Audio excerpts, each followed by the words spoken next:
sumada con la corriente que hay acá, el nodo tenga una magnitud de corriente, esa suma, igual a la magnitud de corriente que hay acá, que prácticamente es la que va en este punto.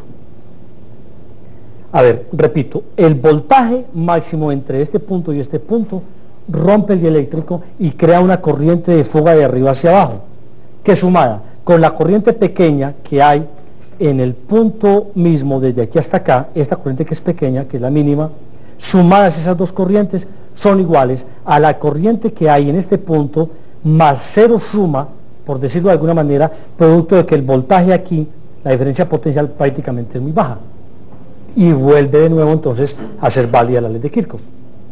¿Estamos o no? Ese postulado es importante que lo tengan en cuenta, porque cuando uno mide a lo largo de la línea de transmisión, aquí en esta gráfica, uno mide los voltajes, uno encontrará voltajes máximos y voltajes mínimos, pero asociado a ellos hay también corrientes máximas y corrientes mínimas. ¿Qué genera eso? Miren lo siguiente. Volvamos aquí al cable coaxial que les mostré ahora. Este es un cable diferente, coaxial, de más mala calidad que el que mostramos en principio, pero es más esquemático, más simple.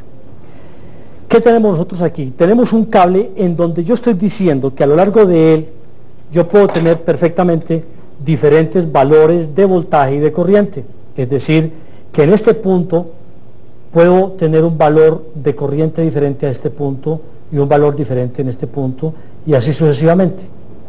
Eso significa que si nodalmente, puntualmente, yo tengo una corriente muy alta aquí y muy baja acá, y muy alta aquí y muy baja acá y muy alta aquí, quiere decir que hay puntos donde el conductor interior del cable se calienta más que en otras partes.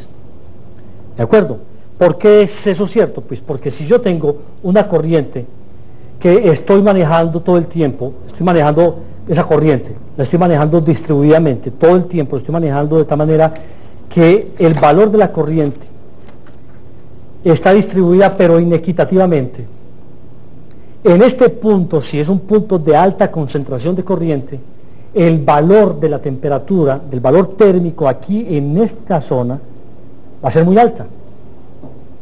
Térmicamente, yo puedo perfectamente incrementar la temperatura a valores de 60 y 70 grados centígrados dependiendo de la potencia del cable que manejo.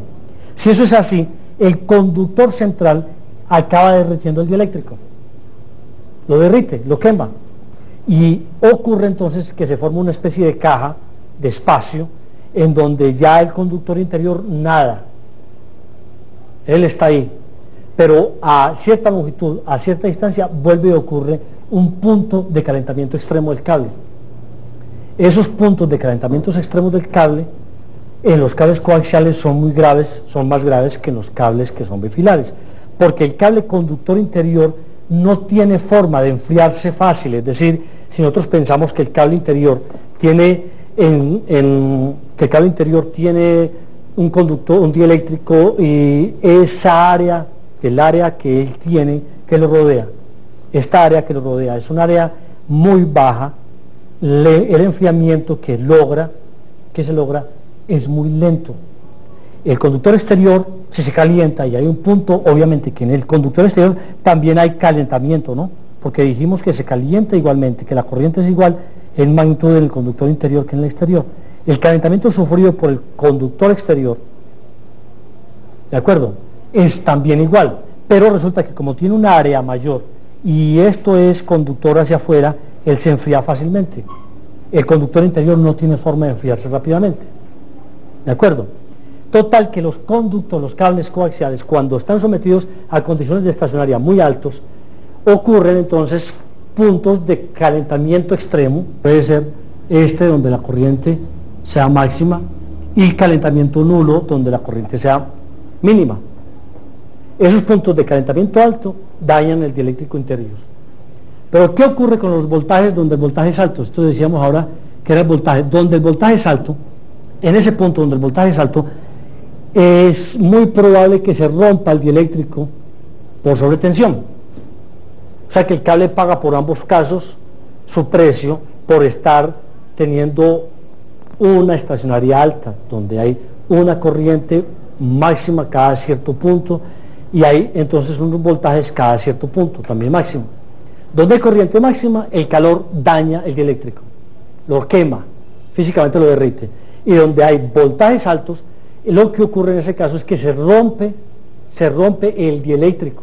Eléctricamente hay una ruptura del conductor interior hacia el conductor exterior del coaxial, o bien entre el conductor de arriba y el conductor de abajo, si se trata de un bifilar. Pero la ruptura se da más fácil en los cables coaxiales.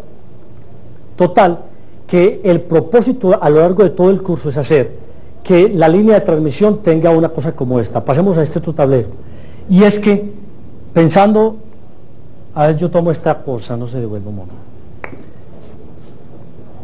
Pensando en que está la línea de transmisión, que esta es el generador y esta es la carga terminal,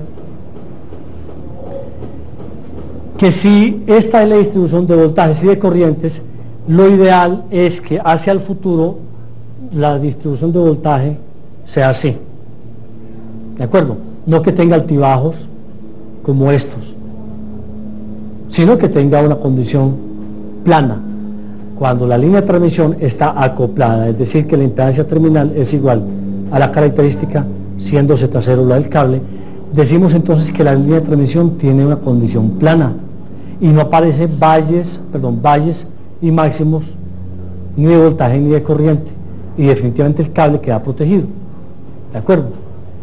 Pero cuando esto se da, entonces ya ahí sí es más válido la ley de Kirchhoff, es decir, en ese caso ya en cualquier punto la corriente que usted mida es igual en magnitud a la del plano siguiente.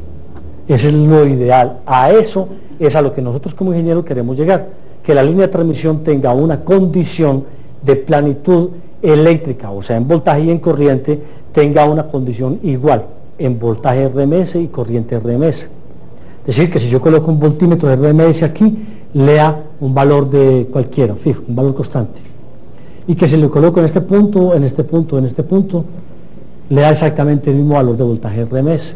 Eso es lo ideal. De no tener una línea de transmisión con una carga igual a la característica, sino diferente, colocaremos el voltímetro y leeremos voltajes que pasan por máximos y mínimos, y automáticamente el cable empieza también a sufrir calentamiento y a generarse la posibilidad de ruptura por condiciones térmicas. ¿Estamos o no? Sí, ¿qué pregunta? Digamos, en la realidad, digamos, esa estructura plana sí se da, porque eso depende pues de los parámetros distribuidos en la línea, de resistencia, impedancia y conductancia, ¿o no? Sí. Entonces en la realidad pues no. La línea de transmisión, vamos más adelante. Y otra cosa, y en el postulado 3, que digamos, en esas líneas que tienen un dieléctrico, pues me imagino que hay unos cables que tienen un dieléctrico mejor que otro. ¿Cuál es la eficiencia entre ellos? No, pero eso tiene que ver es con que simplemente soporta más voltaje. O sea, si un dieléctrico es mejor que otro, simplemente soporta más voltaje de ruptura que otros. O sea, uno puede perfectamente ver lo que ocurre con los aisladores de las líneas de alta tensión de 60 ciclos. ¿Qué ocurre? Cuando usted va a montar, al tender una línea de 60 ciclos de más alto voltaje, el diseño de ingeniería tiene que buscarse unos dieléctricos, unos aisladores que soporten esos voltajes, ¿de acuerdo? No más. Aquí en este caso no tenemos en el momento ningún interés en averiguar cuál es la diferencia del dieléctrico. Lo que vamos a ver más adelante es que el dieléctrico conjuntamente con el conductor forman un circuito RL, G y C que hace un circuito eléctrico distribuido, ¿de acuerdo? Pero la finura del dieléctrico no tiene que ver sino en la ruptura, pues hombre, simplemente ese cable no se utiliza para trabajar con potencias o voltajes picos muy altos, ¿de acuerdo? Se cataloga, se crean cables que le permiten a usted hacer específicamente un cable que soporta tensiones de ruptura muy altas, ¿de acuerdo? Cables que soportan potencias muy altas y cables que soportan señales y manejan señales muy débiles. Pero eso es con calma, vamos a ver un escalonamiento de la estructuración de los cables para hacer eso. ¿De acuerdo? Muy bien. ¿Alguna otra pregunta? Bueno, vamos ahora a mencionar para finalizar algo que es importante, y es lo siguiente. Cuando yo tengo un cable como estos, como un cable como el que les estoy presentando a ustedes, ese tipo de cable que se calienta internamente, es decir, que básicamente sufre el problema